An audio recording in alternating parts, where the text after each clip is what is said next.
And Karen Klein, who is a venture capitalist at Bloomberg Beta, and somebody who I've known for a long time, and a good friend of Techonomies, and a good friend of New York. When we met, you were saying you're really excited about the wellness tech that you were thinking of for all kinds of reasons, not necessarily for investing in, but as an example of the innovation that's happening in technology. For sure. I mean, I feel like that, we're getting so much data. And I think one of the examples I shared was Matt Walker did a talk about how if you have they do an experiment every year, it's called daylight savings time. And if there's 1 hour less of sleep, there's a 24% increase in heart attacks. And I just thought it was like... That's a big study that was done using a huge data set. Yeah, using the human population of, I think, 6 billion or so. And so that's what I think is fascinating is now we have all this data that we can actually use the data for predictive good. And I think, like your cover shows, it's just a question of do we use it for good or do we use it, how do we use these tools that are available to us? Where are some other areas maybe where you are investing where that argument holds that you're excited about? So we focus on the future of work, which I think makes sense as an endeavor because we're all spending so much time working. It should be something we enjoy. And I've seen the powerful benefits happen in something like security, where again, using the example of a staggering amount of data, a typical company might have up to 1 billion threats on its network a day. And so there's no way without having some augmentation through technology that you can scan through that to figure out which ones to prioritize. So security is an application where we can use AI for good. It's also part of what's figuring out our defenses or where there are gaps in our defenses. So there's kind of that race of always having to keep pace. But security's been a big area of interest to us. I also think another area that's a New York area is tech. Tech-enabled real estate. Yes, right. And just the ability to be able to bring people together is kind of an interesting new Which is a thing. theme that's been repeatedly coming up at this conference from Hefferman yesterday, Doug Rushkoff this morning.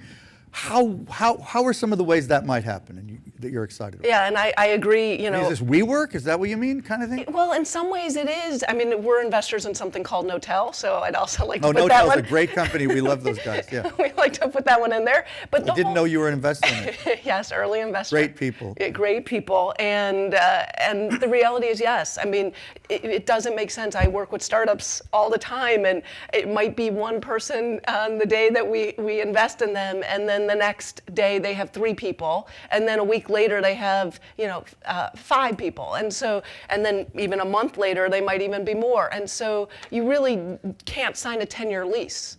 And so the ability to parse and have more flexibility around real estate has been a very interesting opportunity. And in part it's enabled by tech just having the mindset of trying to not accept what's normal and figure out, a 10-year traditional lease doesn't make sense. How can we think of a way to get around that for potentially helping startup founders? The worry I have around that, especially in light of what we're seeing with Uber already, and especially thinking about WeWork, is that has got to be a highly cyclical business. I mean, businesses which have short-term leases because they grow up really fast could shrink down really fast in a downturn, and the people that are holding the master leases could get in trouble, right? I mean, that's got to be a concern. I mean, it's very, very much a concern. The reality is, though, that having that flexibility, like somebody who gets unemployed might want to still have a place to go to work. It's one of the times I love investing the most, which is during the times when money isn't so readily available, because I find the best founders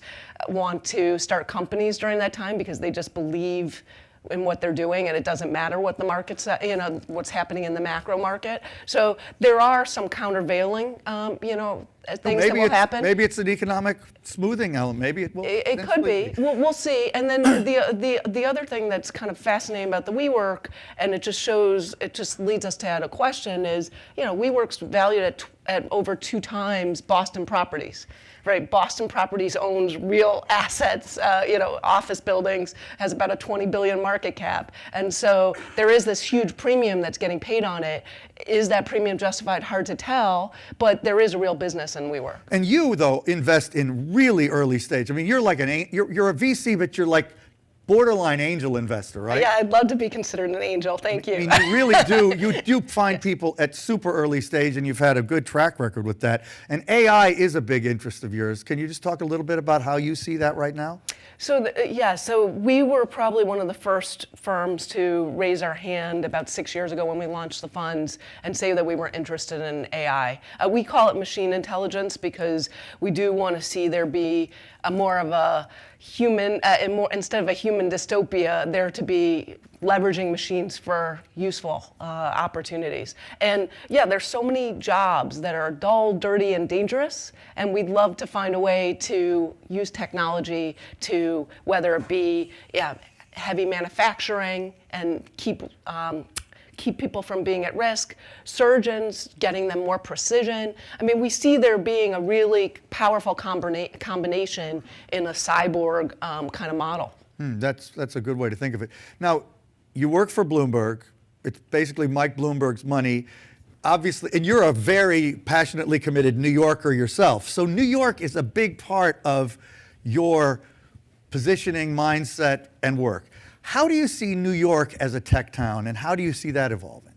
Yeah, so I feel really fortunate to be able to work for Bloomberg and to have such an outstanding entrepreneur that has given us our name and our capital. And yes, I must say I've been an early evangelist. You're going to hear from John, he as well. We all feel like we've seen New York start to come into its own. And it has been wonderful. I mean, when you look back and seeing the evolution and all these different, that's one of the things that I think makes New York special is it's diverse in so many ways. I mean, from the nature of the industries that we have, from the nature of the customers that our companies have the good fortune to work with, and then even from the demographics of the founders and our co-investors. I think it's just a healthier community. Yeah. So, but I know, and just to sort of set up the next speaker, John Borthwick, who is a friend of both of ours and also a New York-based investor, despite all your optimism and your finding great things to invest in, there are things about tech that are of concern right now for you. Talk a little bit about that. Yeah, for sure. I think we're in a kind of precarious time, right? And Doug's comments, at the TED conversation where Carol Cadwalder was calling out Facebook's role in Brexit. It's one of those where we have the power for tech to do so good, but there is this tension as to where it could go. And one of the things that is encouraging, at least to me, is that we're calling it. I mean, there's enough time, right? Like, AI is still in its infancy. We're in the first inning, even though I'm not as good with analogies, we're in the early days of where that is. I mean, what's being automated right now are simple tasks. It's not jobs, it's tasks. And so I think there's just so much opportunity for us to get in front of it and to use tech for good. And that's what I'd like to see happen. And I do say, like, you see the Uber IPO and some of the concerns around it. Tech for good means treating people well and paying employees and not trying to arbitrage on benefits. Right? And so that's the kind of models that we're looking for, and the kind of people that we want to work with are people that are capitalizing on using technology for good. Good. Well, that's great. Anybody have a question or comment? Can we get the lights up real fast? I have more. I mean, you brought up Uber. We don't have the lights up, but okay. If there's any hand, I might be able to see it. It's like my living room. Okay, well, there's a hand back there. Let's get, Alex, please, go for it. Wait, get your mic. Hold on. Sure, my name is Alex Merle. Work mostly in cybersecurity and countering disinformation. But my comment, I guess, is about Uber, and you said it's trying to arbitrage on benefits, but it's trying to arbitrage drivers away, right? I mean, its play is to eliminate drivers, and it'll only ever be profitable if it does that. So I think it's optimistic to say that they're only trying to arbitrage benefits, and I think there are two different criticisms, but they're both criticisms. Yeah, it goes back to the growth issue. So I'd actually be curious your comment on the first talk about growth. To me, growth is also a problem. I've actually never quite been able to wrap my head around why it needs to be 6% or 9% better the next year. Like, why isn't today okay? Well, Good question. And I agree. I mean, I think growth, it's one of the things that I think when we spend time talking to founders, we try and figure out as to what are the boundaries that they're going to pass in order to achieve that growth.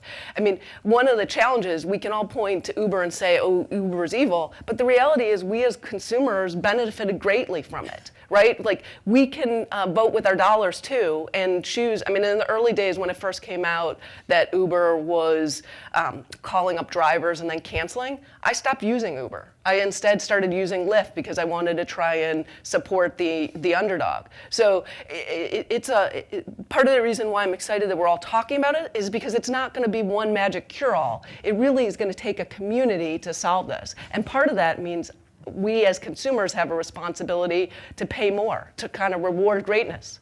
So did you hear Doug's comments as extreme, or did you think that's a healthy mindset?